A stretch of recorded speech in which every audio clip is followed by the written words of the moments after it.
مولا ظہور کیجیے دل بے قرار ہے، مولا ظہور کیجیے دل بے قرار۔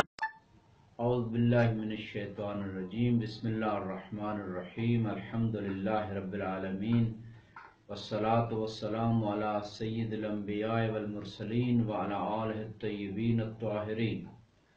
اما بعد فقد قال اللہ سبحانہ وتعالی فی کتابہ المجید، بسم اللہ الرحمن الرحیم، کلوا واشربوا ولا تسرفوا۔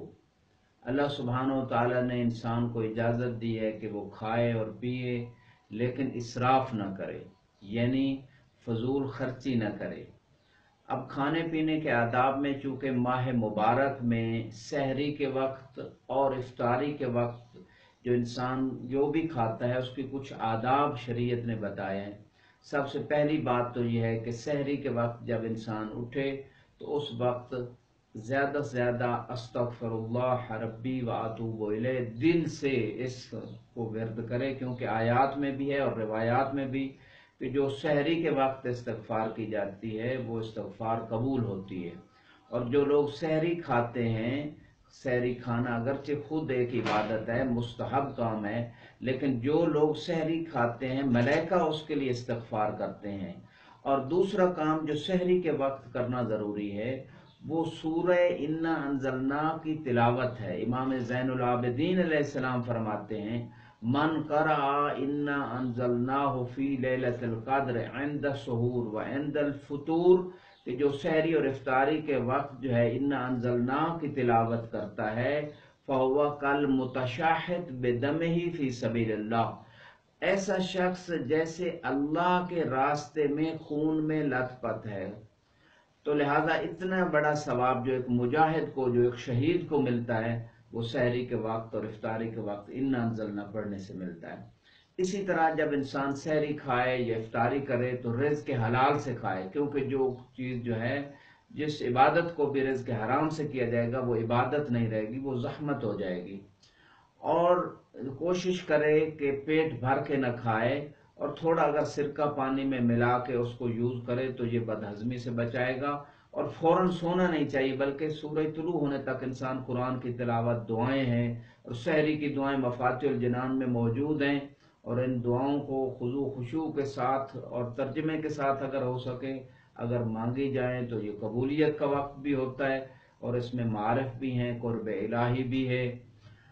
اور اسی طرح سحری اور افطاری کے آداب میں سے ایک ادب یہ ہے کہ خصوصاً افطاری کے وقت روایت ہے کہ من تصدق برغیف علی مسکین غفر اللہ لہ ذنوبہ، کہ جو شخص اگرچہ ایک روٹی ہی ایک مسکین کو کھلاتا ہے افطاری کے وقت صدقے کے طور پہ، تو گویا خدا اس کے گناہوں کو بخش دیتا ہے، اور اس نے اولاد اسماعیل علیہ السلام سے ایک غلام کو گویا آزاد کیا۔ اتنا زیادہ ثواب ہے۔ خصوصاً ہمیں اپنے پڑوسیوں، رشتہ داروں، باقی مسکین و غریب فقیر مومنین جو ہیں ان سب کا خیال رکھنا چاہیے، اور تھوڑی مقدار میں اگر زیادہ نہ ہو سکے اپنی سحری اور افطاری کے کھانوں میں ان کے گھر میں بھیجیں، احترام کے ساتھ، قربتاً اللہ، اپنے مرحومین کے ثواب کے لیے بھیجیں۔ اس میں خیر و برکت بھی ہے، رزق میں اضافہ بھی ہے، نیکیوں میں اضافہ ہے۔ اور اسی طرح افطاری کے احکام میں سے یہ ہے کہ جس طرح سحری کی دعائیں ہیں، افطاری کے وقت بھی ایک دعا مانگی جائے۔ معصوم فرماتے ہیں کہ اگر کوئی شخص یہ دعا مانگتا ہے، اللہم انی لک صمت وعلی رزقک افطرت وعلیک توکلت، تو اس دعا کی برکت سے، اگرچہ مختصر کلمے ہیں، اس دعا کی برکت اتنی ہے کہ اس دن جتنے لوگوں نے روزہ رکھا ہوگا ان تمام کے اجر کے برابر اس دعا مانگنے والے کو اجر ملے گا۔